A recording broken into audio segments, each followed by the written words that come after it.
আল্লাহ তাআলা অন্য আয়াতে বলেন, فَقُلْتُ اسْتَغْفِرُوا رَبَّكُمْ إِنَّهُ كَانَ غَفَّارًا يُرْسِلِ السَّمَاءَ عَلَيْكُمْ مِدْرَارًا وَيُمْدِدْكُمْ بِأَمْوَالٍ وَبَنِينَ وَيَجْعَلْ لَكُمْ جَنَّاتٍ وَيَجْعَلْ لَكُمْ أَنْهَارًا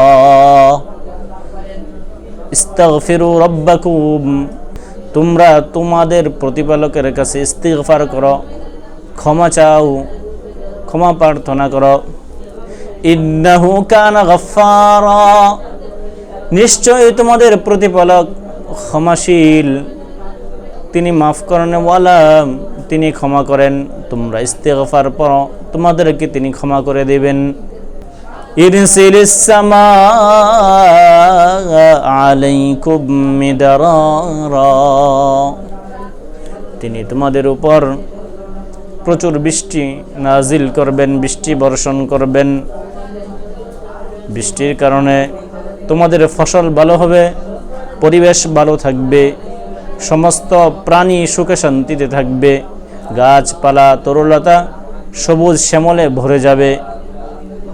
وَيُمْدِدْكُمْ بِأَمْوَالٍ وَبَنِينَ, ইস্তিগফারের আরেকটি ফজিলত হলো আল্লাহ পাক রব্বুল আলামিন তোমাদের সন্তান বাড়িয়ে দিবেন এবং তোমাদের ধন সম্পদ বাড়িয়ে দিবেন। وَيَجْعَلْ لَكُمْ جَنَّاتٍ, তোমাদের জন্য জান্নাত তৈরি করে রাখবেন।